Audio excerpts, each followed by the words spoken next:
जब घर में लोग होते हैं, मित्र होते हैं, परिवार होता है, फिर भी दिल के किसी कोने में सन्नाटा अपना घर बना लेता है। जब हर प्रयास के बाद भी परिणाम दिखाई नहीं देते, जब मेहनत के बाद भी दिशा स्पष्ट नहीं होती, तब मन बार बार पूछता है, क्या मैं सही राह पर चल रहा हूं? क्या मेरी प्रार्थना सच में सुनी जा रही है? क्या ईश्वर मुझे देख भी रहा है या नहीं?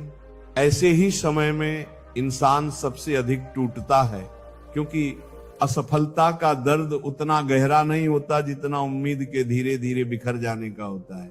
उम्मीद जब दरकती है तो आवाज बाहर नहीं आती, लेकिन भीतर बहुत कुछ चुपचाप टूट जाता है। और उसी खामोश टूटन के बीच श्री कृष्ण कहते हैं, जब तुम्हें लगे कि सब रुक गया है, वही क्षण है जब अदृश्य रूप से सब कुछ रचा जा रहा होता है। हमारी आंखें जो देखती हैं, हम उसी को सच मान लेते हैं, लेकिन श्री कृष्ण कहते हैं जो दिख रहा है वह संपूर्ण सत्य नहीं है, जो नहीं दिख रहा वही असली तैयारी है। इंसान वर्तमान की धूल में उलझा रहता है और ईश्वर आने वाले कल की फसल देख रहा होता है। हमें प्रतीक्षा भारी लगती है और उसे निर्माण का समय लगता है। हम चाहते हैं कि पीड़ा तुरंत समाप्त हो जाए, परिस्थिति तुरंत बदल जाए, दिल का बोझ तुरंत हल्का हो जाए, पर श्री कृष्ण कहते हैं जीवन कोई यंत्र नहीं है जिसे एक बटन दबाते ही ठीक कर दिया जाए। ये एक साधना है, एक यात्रा है, और इस यात्रा में कई पड़ाव ऐसे आते हैं जहां चलने से अधिक ठहरना आवश्यक होता है। रुकना हार नहीं है, रुकना कमजोरी नहीं है, रुकना एक तैयारी है। श्री कृष्ण कहते हैं जब मैं तुम्हें रोकता हूं तब मैं तुम्हें गिरने से बचा रहा होता हूं, जब मैं तुम्हें प्रतीक्षा में रखता हूं तब मैं तुम्हें उस आशीर्वाद के योग्य बना रहा होता हूं जिसकी तुम कल्पना भी नहीं कर सकते। कभी तुमने ध्यान दिया है, बीज जब मिट्टी में डाला जाता है तो ऊपर से वो गायब हो जाता है, अंधेरे में चला जाता है। देखने वाला सोचता है कि शायद वो समाप्त हो गया, लेकिन श्री कृष्ण कहते हैं उसी अंधेरे में उसका असली जीवन आरंभ होता है, उसी दबाव में उसकी जड़ें मजबूत बनती हैं, उसी मिट्टी के भीतर उसका भविष्य आकार लेता है। ठीक वैसे ही तुम्हारा ये इंतजार, ये उलझन, ये अकेलापन, ये बार बार का रुक जाना, ये सब व्यर्थ नहीं है। श्री कृष्ण कहते हैं मैं तुम्हारी जड़ों को गहरा कर रहा हूं, क्योंकि जो वृक्ष ऊंचा उठता है उसकी जड़ें भी उतनी ही गहरी होती हैं। तुम ऊंचाई चाहते हो, सम्मान चाहते हो, स्थिरता चाहते हो, पर क्या तुम जड़ों की उस प्रक्रिया को स्वीकार करते हो जिसमें अंधेरा है, दबाव है, मौन है?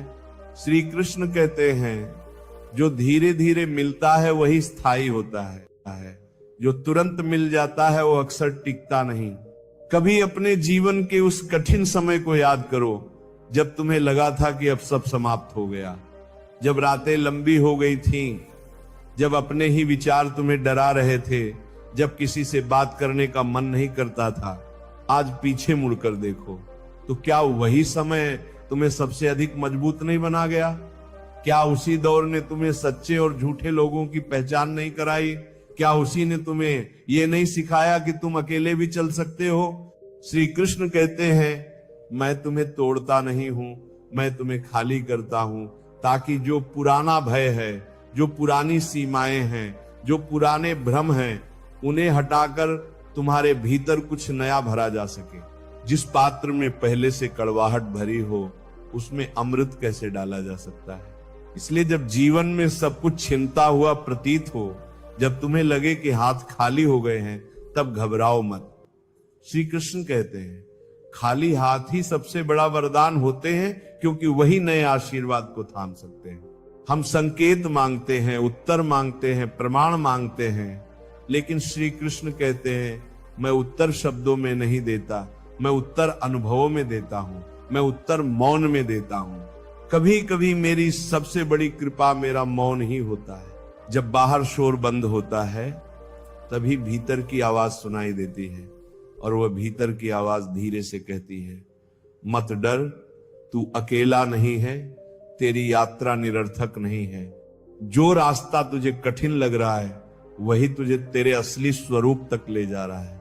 सब्र कोई मजबूरी नहीं है, सब्र आत्मा की शक्ति है।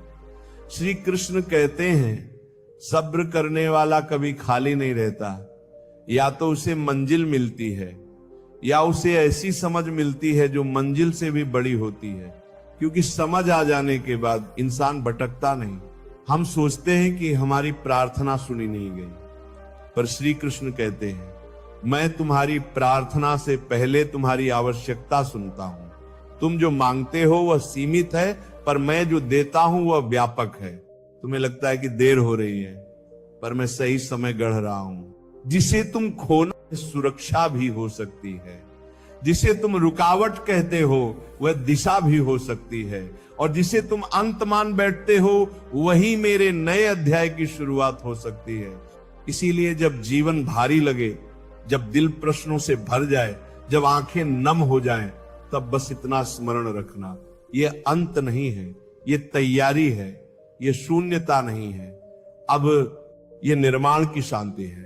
और श्री कृष्ण कहते हैं जिस दिन तुम भीतर से कह सकोगे कि अब मैं तैयार हूं, उसी दिन वो सब तुम्हारे जीवन में प्रवेश करेगा जिसके लिए तुमने इतना सब्र किया है।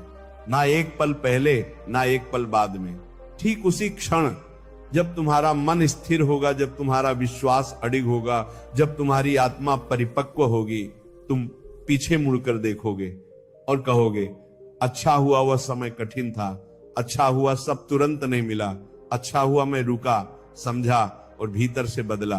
क्योंकि अगर वह सब नहीं होता तो मैं आज का ये स्वरूप कभी नहीं बन पाता, और तब तुम्हारी आंखों में आंसू होंगे, पर वे पीड़ा के नहीं होंगे, वे कृतज्ञता के होंगे।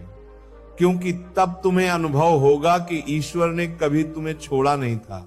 वह तो हर मौन के पीछे, हर प्रतीक्षा के भीतर, हर रुकावट के पार तुम्हें गढ़ रहा था। श्री कृष्ण कहते हैं जिसे तुम देरी समझते हो उसे मैं संरक्षण कहता हूं, जिसे तुम हार मान लेते हो उसे मैं नई दिशा कहता हूं, और जिसे तुम समाप्ति मान बैठते हो वहीं से मेरी योजना प्रारंभ होती है। इसीलिए विश्वास रखो, शिकायत नहीं, शांति रखो, घबराहट नहीं, आत्मचिंतन रखो, तुलना नहीं, क्योंकि जो तुम्हारे लिए निश्चित किया गया है वह तुम्हें प्राप्त होकर ही रहेगा। बस उतने ही समय में, जितने समय में तुम्हारी आत्मा ये कह सके अब मैं सच में तैयार हूं। जीवन की यात्रा बीच रास्ते पर आकर भारी लगने लगे, जब मन थक जाए और शरीर से अधिक आत्मा बोझिल महसूस हो, तब समझ लेना कि ये वही मध्य बिंदु है जहां से असली परिवर्तन शुरू होता है। शुरुआत में उत्साह होता है, अंत में परिणाम होता है, लेकिन बीच का यह समय सबसे अधिक परीक्षा लेता है। और इसी मध्य के अंधेरे में श्री कृष्ण कहते हैं मैं तुम्हारे धैर्य को आकार दे रहा हूं। कभी कभी तुम्हें लगेगा कि सब कुछ धीमा पड़ गया है, जैसे समय भी तुम्हारे विरुद्ध हो गया हो, जैसे प्रयासों का कोई प्रतिफल नहीं मिल रहा हो। तुम सोचोगे क्या मेरी मेहनत व्यर्थ जा रही है, क्या मेरी प्रार्थनाएं आकाश में खो रही हैं? तब भीतर से एक शांत स्वर उठता है। श्री कृष्ण कहते हैं कोई भी सच्चा प्रयास कभी व्यर्थ नहीं जाता, वह या तो परिणाम बनता है या तुम्हारा व्यक्तित्व। तुम्हें लगता है कि दरवाजे बंद हो रहे हैं, रास्ते रुक रहे हैं, लोग साथ छोड़ रहे हैं, पर श्री कृष्ण कहते हैं जो दरवाजा बंद होता है वह तुम्हें गलत दिशा से बचाता है। जो व्यक्ति दूर जाता है वह तुम्हें आत्मनिर्भर बनाता है। जो परिस्थिति टूटती है वह तुम्हें भीतर से गढ़ती है। मध्य का यह समय भ्रम से भरा होता है। यहां मन बार बार तुलना करता है, दूसरों की सफलता देखकर स्वयं को कम आंकता है, अपने समय को दुर्भाग्य समझता है। पर श्री कृष्ण कहते हैं हर आत्मा की घड़ी अलग होती है, हर जीवन की गति अलग होती है। तुलना तुम्हारी शांति छीन लेती है। तुम पूछते हो आखिर इतना इंतजार क्यों, इतना संघर्ष क्यों, इतना मौन क्यों? श्री कृष्ण कहते हैं क्योंकि मैं तुम्हें सतही नहीं गहरा बना हूं, मैं तुम्हें भीड़ का हिस्सा नहीं पहचान का स्तंभ बना रहा हूं। जो जल्दी ऊपर उठता है वह हवा से हिल जाता है, जो धीरे उठता है वह आंधियों में भी स्थिर रहता है। तुम्हारे भीतर जो बेचैनी है वह तुम्हें आगे बढ़ने की प्रेरणा भी देती है। तुम्हारी आंखों के आंसू तुम्हें कोमल भी बनाते हैं और मजबूत भी। श्री कृष्ण कहते हैं दर्द तुम्हारा शत्रु नहीं है, वह तुम्हारा शिक्षक है जो तुम्हें भीतर की परतों से मिलाता है। जब सब कुछ उलझा लगे तब भागना मत, रुक कर देखो कि ये उलझन तुम्हें क्या सिखा रही है। श्री कृष्ण कहते हैं हर परिस्थिति एक संदेश लेकर आती है, हर ठहराव एक दिशा लेकर आता है। मध्य का समय तुम्हें अकेला कर सकता है, लेकिन वही अकेलापन तुम्हें स्वयं से मिलाता है। जब बाहर का सहारा हट जाता है तब भीतर की शक्ति जागती है।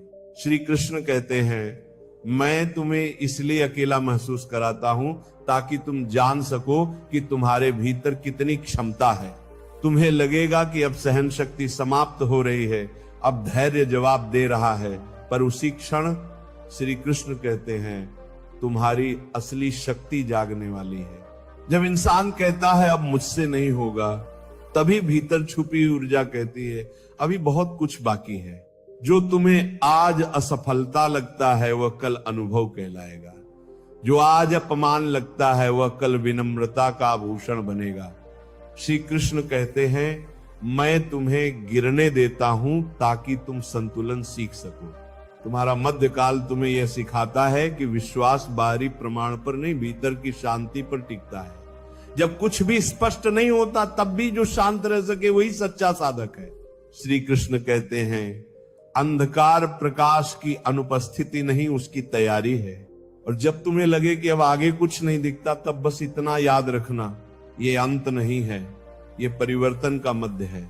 यहां टूटना नहीं, ठहरना है। यहां घबराना नहीं, देखना है।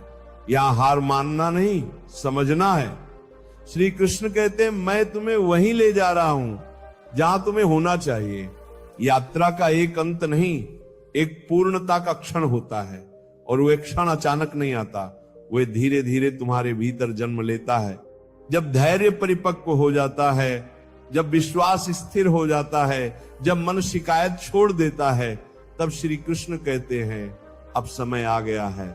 जिस दिन तुम्हें वो मिलेगा जिसके लिए तुमने आंसू बहाए, जिसके लिए तुमने प्रतीक्षा की, जिसके लिए तुमने स्वयं को बदला, उस दिन तुम्हें समझ आएगा कि हर देरी में अर्थ था, हर मौन में संदेश था, हर रुकावट में सुरक्षा थी। तुम पीछे मुड़कर देखोगे और कहोगे अगर वह संघर्ष न होता तो मैं इतना गहरा न बन पाता, अगर वह अकेलापन न होता तो मैं स्वयं को न पहचान पाता, अगर वह असफलता न होती तो मैं विनम्रता न सीख पाता। और उसी क्षण श्री कृष्ण कहते हैं यही मेरी योजना थी। तुम्हारी आंखों में आंसू होंगे, पर इस बार वे पीड़ा के नहीं होंगे, वे कृतज्ञता के होंगे, क्योंकि तब तुम्हें अनुभव होगा कि कोई भी पल व्यर्थ नहीं था, कोई भी दर्द अनसुना नहीं था। श्री कृष्ण कहते हैं जिसे तुम देरी समझते थे वो सही समय था, जिसे तुम हार समझते थे वो दिशा थी, जिसे तुम अंत मान बैठे थे वही आरंभ था। अब तुम्हारे भीतर घबराहट नहीं होगी, अब तुम्हारे भीतर स्थिरता होगी, अब तुलना नहीं होगी, अब आत्मविश्वास होगा, अब शिकायत नहीं होगी, अब कृतज्ञता होगी। और जब जीवन फिर किसी नए मोड़ पर तुम्हें रोकेगा तब तुम मुस्कुराकर कह सकोगे मैं जानता हूं ये भी तैयारी है, मैं जानता हूं ये भी सुरक्षा है, मैं जानता हूं ये भी कृपा है। श्री कृष्ण कहते हैं विश्वास रखो, जो तुम्हारे लिए लिखा गया है वह तुम्हें अवश्य मिलेगा, ना समय से पहले ना समय के बाद, ठीक उसी क्षण जब तुम्हारा हृदय पूर्ण रूप से तैयार होगा। इसलिए आज अगर मन भारी है तो घबराओ मत, अगर आंखें नम है तो टूटो मत, अगर रास्ता लंबा है तो रुको मत, बस विश्वास बनाए रखो, क्योंकि अंत में तुम्हें यही अनुभव होगा कि ईश्वर ने तुम्हें कभी छोड़ा नहीं। वह हर परीक्षा में साथ था, हर मौन में साथ था, हर रुकावट में साथ था। और श्री कृष्ण कहते हैं जब तुम भीतर से कह सकोगे कि अब मैं तैयार हूं, तब मैं कहूंगा अब तुम्हें वह सब देने का समय है जिसके लिए तुम्हें गढ़ा गया था। यही जीवन की साधना है, यही विश्वास की शक्ति है, यही सब्र का फल है। राधे राधे।